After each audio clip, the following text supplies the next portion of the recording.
We continue now at the top of Daf Ayin Hey Amud Aleph and Mesechet Kesuvos. This is Kesuvos Daf 75a.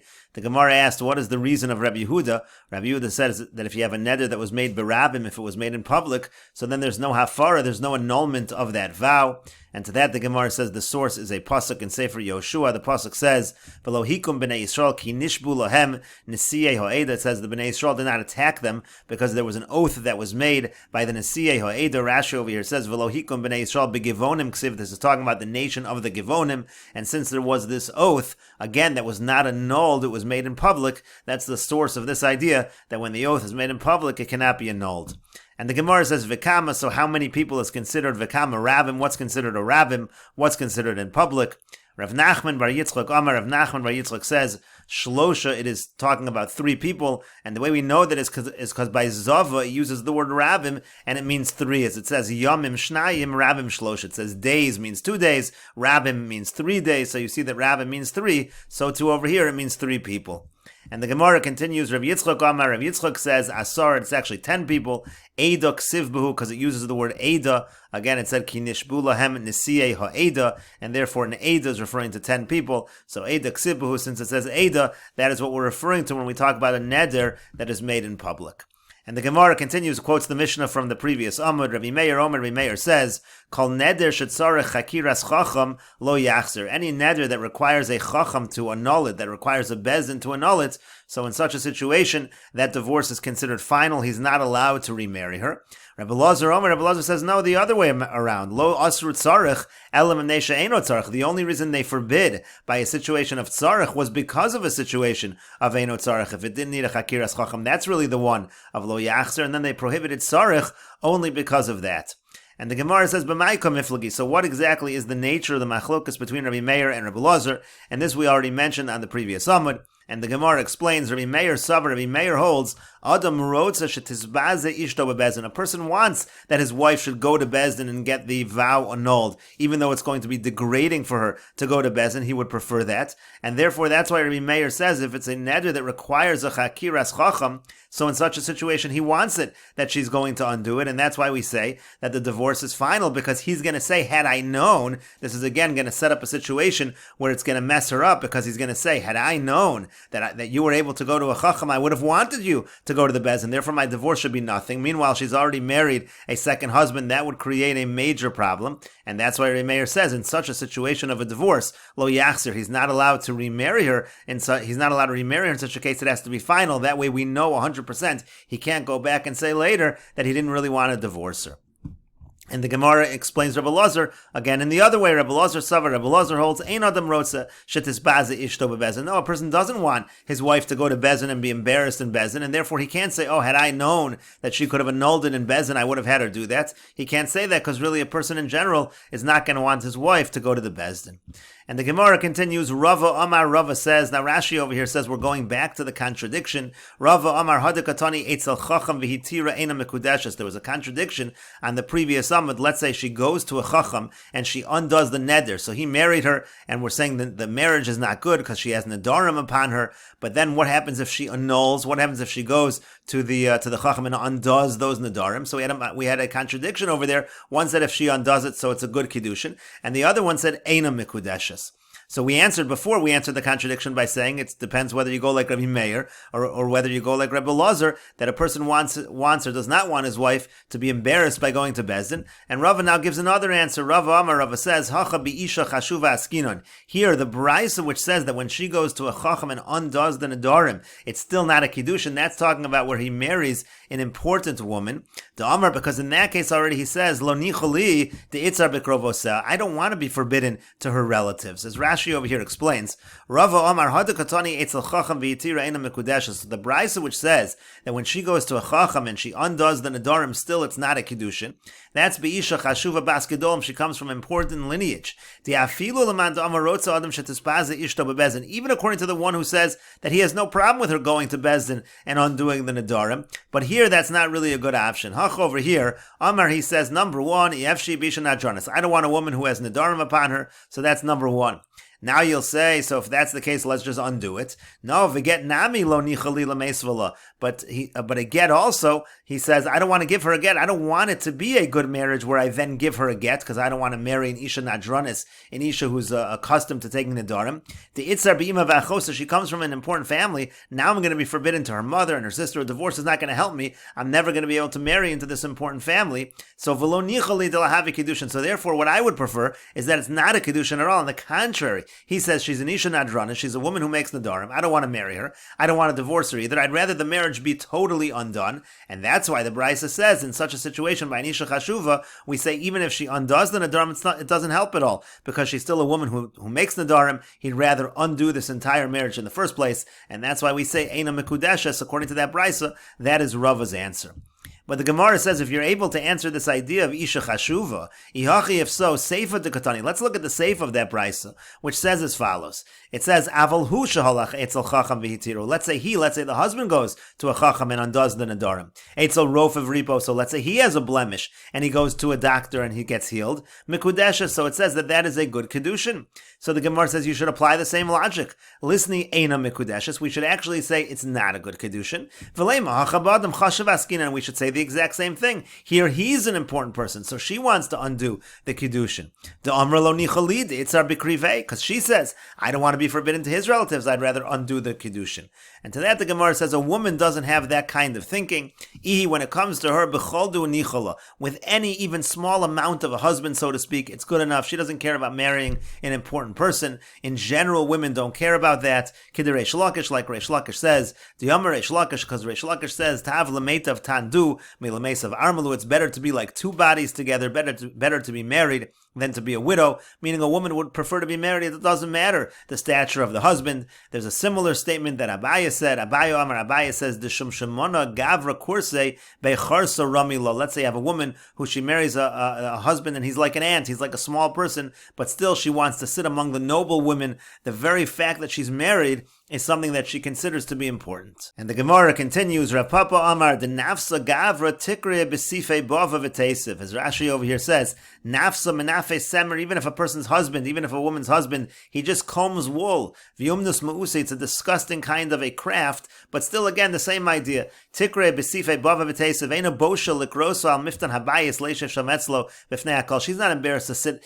at the entrance of the house that everyone can see who she's married to. She's happy to be married regardless of what his occupation is. And the Gemara continues along the same lines. Rav Ashi says, the kalsa gavra lo boy tilfachi lekidra, as Rashi over here says, kulsa mimishpachas dof, even if the person comes from a family that's not of great lineage, talafeche adoshim shumaychel kal, so lentils, which is a light kind of food, vein chisar and kis kol kach, it's not even expensive.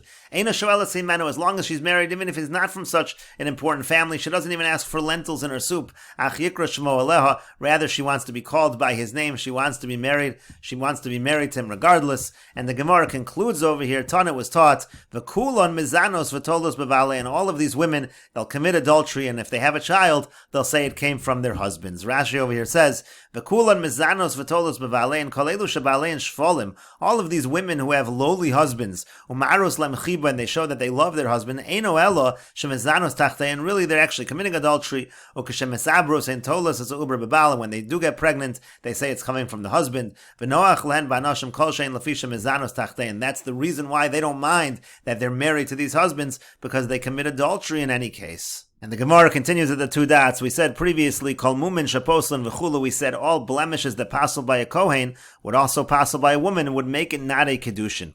And the Gemara says, Tana was taught, Hosifu alei, and they added by a woman, there are the following blemishes that make it not a good Kedushin. Zeya, that means sweat. Veshuma, that means a mole. V'reach hapeh, and let's say there's bad breath. All of those would be disqualifying by a woman in terms of Kedushin. They would not disqualify by Kohanim.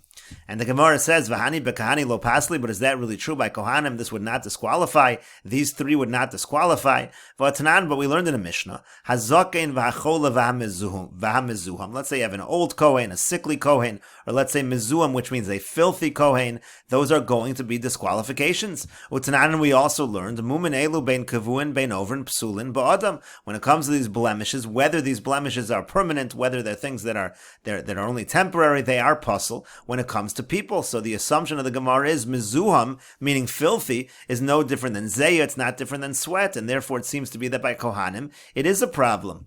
And the Gemara answers, Amar Rabbi Yossi Rabbi Chanina says, Lo kash, it's not difficult. Kan bezeya overes, kan bezeya she'ein overes. It depends if you're talking about a sweat that passes, that's only temporary, that's not going to be considered a blemish. But it's something that's ein overes, if it's something that's not going to pass, so then by a Kohen, in such a situation, it will be a blemish. And the Gemara continues, Rav Ashi says, Zeya amizuam karamis. Are you asking a question about a situation of sweat versus a situation of filth? Those are not identical. Hasam over there, Gabe Kohanim, when it comes to the Kohanim, Efshar lo'ovra b'kiyua dechamra. When, let's say, it comes to sweat, so you can take the vinegar of wine and you can actually remove that sweat. That's why it's not a problem. Umeireach hapenami, and when it comes to the bad breath as well, Efshar denakat pilpula bepume, the person can put a little pepper in his mouth, avoda, and he can perform the avoda. Therefore, by a Kohen, and that's not the same as filth, by a Kohen, zeya and bad breath are things that can be taken care of at the time of the avoda. When it comes to a woman, that's not possible. She's with her husband all the time. You can't just take care of it at the time of the avoda, let's say, and that's why there is a distinction when it comes to zeya and reach hapeh between the woman and between the Kohanim. And again, when it comes to a Kohen, when it talks about mezuham, so mezuham is a different thing than zeya. They are not identical. And the Gemara continues, Hai Shuma Hechi Damya. When it comes to Shuma, when it comes to the mole, what exactly is the situation? Ida Isbes Basar, if the mole has hair, so then hacha v'hacha pasla, that's actually going to be a problem. In both cases, by the Kohen and by the woman. And ida lois basar, and if it does not have hair, so ishuma gadoli, if it's a large mole, hacha v'hacha pasla, again, just like if it has hair, if it's large, it disqualifies by the wife, and it disqualifies by the Kohen as well. And ishuma katani, and if it's a small mole, hacha v'hacha lo pasla, in both situations, it's not going to disqualify.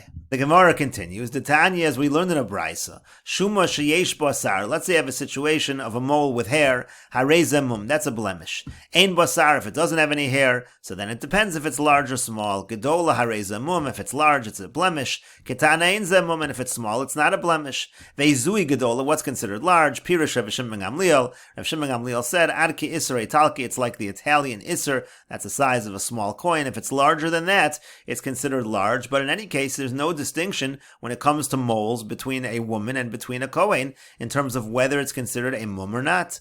And the Gemara continues, Amar Rabbi Yossi Rabbi Chanina, so Rabbi Yossi Rabbi Chanina answers, Ba'omedes al padachta. We're talking about a situation where it is small and it doesn't have any hair, but it's going to be a problem only by the situation of Kedushin, by the situation of a woman, because it's on her forehead. But the Gemara says, Padachta Rav and Ifaya. So what do you mean? If it's on her forehead, so the husband saw it, obviously he has accepted it, so why should that disqualify the Kedushin? If it's in a visible area, it shouldn't be a problem at all. And so to that, the Gemara says, Amar Papa says, Bomedes lo tachas kipa shel rosha. It's a situation where it can be covered by the cap on her head. V'zimnin de mischazia, v'zimnin de lo mischazia. Sometimes it's visible, sometimes it's not visible, and that's why he didn't see it, he didn't accept it, and therefore can disqualify the Kedushin if it turns out that he sees that she has this mole. And the Gemara continues, Amar Rav Chisda says, Hamilsa migavra Rabba Shmili. The following I heard from a great person, Umanu Rabbi Shela. Who is the great person? It's Rabbi Shela. And it says as follows, Nashcha Kelev, let's say she's bit by a dog, Vinasa Mekomo Salekes, and then she has a scab, she has a scar in that area, Hareza Mum. That's going to be considered, it's going to be considered a blemish. And the Gemara continues along the same lines, Amar Rav Chisda says, Kol Ava Be'isha, if you have a deep voice by a woman, Hareza Mum, that's also considered a blemish. Shenemar, like the pasuk says, Kikolech Orev Umarech Nava, it says you have a sweet voice, you have a beautiful countenance, you have a beautiful look to you, and therefore we understand that the opposite, the Kol Ava Be'isha, is going to be problematic. And the Gemara continues at the two dots. Tani Rabbi Nosson Bira taught, Bein Dodei Isha Tefach, between the breasts of a woman is a tefach of space. And the question is, what exactly did he mean by that? Savar Ravacha Breidu Rava Kame de Ravashi Lememar. So Ravacha, the son of Rava, was in front of Ravashi, and he thought to say that it meant as follows: Tefach Lemal Yusef. There's a tefach of space between the breasts of a woman. That's a good thing. That is the proper distance between the Dodei Ha'isha. And the Gemara said, Amar le Ravashi. So the Gemara says, Ravashi said back to him, no, Gabe Mumentanya. This is actually, he said this, he taught this by a blemish. If there's that much space, it's considered to be a mum. The comment, so the Gemara says, how much is considered the appropriate amount of space. Amar Abaye says, Shalosh etzbos, the appropriate amount of space would be 3 finger breadths. And the Gemara continues along the same lines. Tanya, we learned in a Brayser, Rabbi Nosson Omer, Rabbi Nosson says, any woman whose breasts are larger than her friend, in other words, she has abnormally large breasts, so that is also considered a blemish. V'kama, what's considered to be too large? Amar Rav Meisha bar Bered Rabbi Yoshua ben Levi mishmeid Rabbi Yoshua ben Levi. Rav Meisha, the son of Rabbi Yoshua ben Levi, said in the name of Rabbi Yoshua ben Levi, tefach, if it is a tefach larger than average, so then that's going to be considered too large. And the Gemara says, Umiyika ki agavna, is there really such a situation where it's that much larger? And the Gemara says, yes, the Amar Rabba bar Bar Chana, because Rabba bar Bar Chana said, Ani ro'isi arav yachas, I saw a certain Arab, shefshilo dadel achoreh, she was able to swing her breasts behind her, ve'inika esbanan, she was able to nurse her son in that fashion. And the Gemara continues, the Pasuk in Tehillim says, Ulat Sion Yayamar, about Sion it says, Ish v'ish yulad ba, the man that is born to her, V'hu yechoneneh elyon, the Most High shall establish her. Rashi over here explains, Ulat Sion Yayamar ish v'ish yulad ba la'asid lavo, this is talking about in the future. Kishi Yiskayim mikra shakasu v'yevu es kol achecha mincha la'Hashem, talking about when the Pasuk talks about everyone bringing the karban mincha to Hashem. Kol mokam sheyimtzu sham Yisrael yomru ha'am, it means anywhere where Jews are found, the nations will say, Zehu mibnei Sion, Zeh yulad ba. Nevienu sham, this person comes from Sion, this person is born to Sion, he should be brought to Eretz Yisrael.